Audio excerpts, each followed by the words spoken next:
central part of the summit was recognition of healthy diets and the critical role they play in our food system.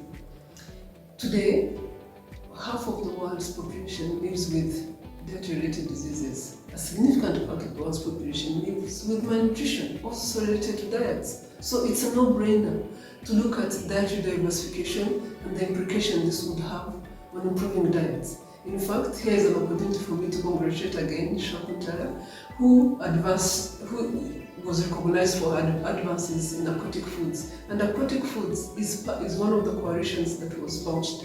I hope that governments can take it forward and design policies and provide opportunities for people to see this as a way of coming through on healthy diets as we go forward. I want to talk to you about aquatic foods because I believe they are the ultimate way of transforming food systems. Think about it, they generate three key outcomes that we want in terms of people, planet and prosperity. First of all, aquatic foods, whether they're fish, crustaceans or seaweed, they are essentially superfoods. They are incredibly rich in micronutrients, vitamins and minerals, as well as essential fatty acids, and these are critical to end all forms of malnutrition. Second of all, they can be produced with a much lower greenhouse gas emission, much lower environmental footprint than many forms of terrestrial based foods. And third of all, they employ some of the world's most vulnerable people in the value chains and in the production process, youth, women and indigenous peoples. So here we have aquatic foods that are a win-win-win for food systems, a win for people, a win for the planet and a win for prosperity.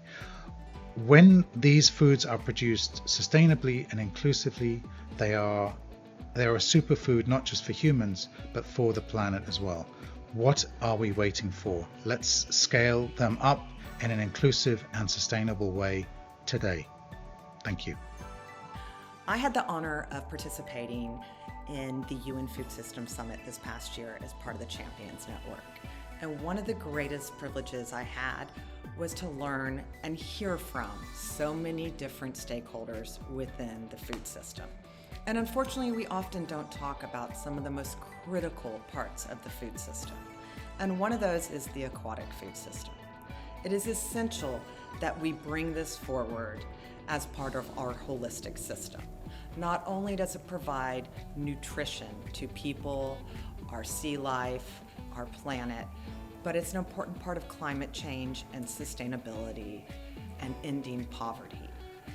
We must include this in our call to action within the UN Food System Summit. Although it's not over and it's just the beginning, we must work together moving forward to talk about this holistic system, including the aquatic system. I'm passionate about agriculture because of children. 1 out of every 4 child is stunted globally. This means they're not receiving the proper nutrition from the time that their mothers become pregnant through the first 1,000 days of a child's life. Aquatic culture can provide this nutrition, and it's essential for these children to have productive, healthy, and happy lives. So as we move forward and we go from the important cross-sectoral coalitions that have been built this past year, let's have a call to action to be more inclusive, to involve aquatic agriculture and so many other areas. As my grandfather would say, take it to the farmer, but I also say take it to the public. Take all these messages to the public, and thank you. Throughout the summit, we identified 3 key actions to help ensuring aquatic foods drive food systems transformation. First, we must ensure aquatic foods are safe to eat and part of the solution to key nutrition and public health challenges. We can do this by ensuring research builds a strong evidence base on the nutritional diversity of many aquatic animals, plants, and microorganisms, and their benefits to human nutrition and health. This understanding will help governments to prioritize these nutritious foods in policy by including them in dietary guidelines, school feeding, social safety net programs, and other places. Second, We must make aquatic foods accessible and affordable so that we can maximize social and economic impacts for shared prosperity. We can do this by supporting small-scale actors in marine and inland fisheries and aquaculture, and by protecting traditional fishing and farming communities. By investing in the sustainable and equitable development and diversification of the sector, we can ensure decent livelihoods and nutrition for all. For this to succeed, it is really important that policies ensure that women, youth, and vulnerable groups are included in decision-making. Third, we must ensure the sustainable production of diverse aquatic foods so that we can minimize the impact on the environment and increase our resilience and adaptation to climate risk.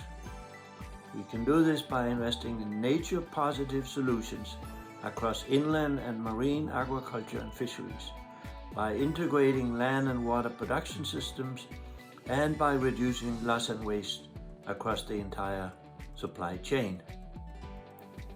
The UN Food Systems Summit 2021 was all about changing mindsets, shifting the discourse, and coordinating actions among different actors to find bold solutions to transform the ways in which the world produces, consumes, and thinks about food.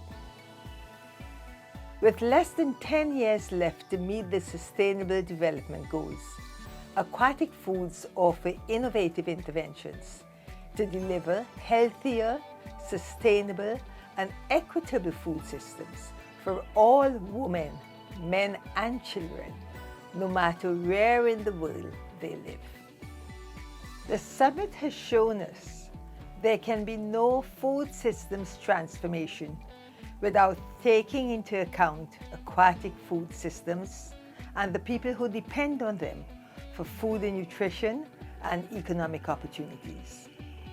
My research on nutrition, fish, and aquatic food systems in Asia and Africa shows the life-changing opportunities they offer the world's poorest to improve nutrition and health, livelihoods, and well-being. This work is only a modest contribution to what is truly possible. We have just begun. There are lakes, rivers, and oceans full of possibilities. Prioritizing aquatic foods allows us to align our ambitions to meet the global goals set out at the UN Food Systems Summit 2021, as well as COP26 and the UN Biodiversity Conference.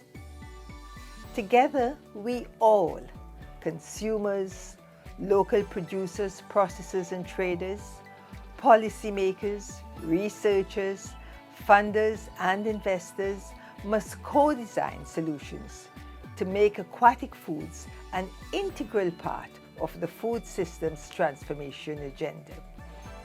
Now is the time to unlock the power of diverse aquatic superfoods to nourish all nations, all peoples, and our planet.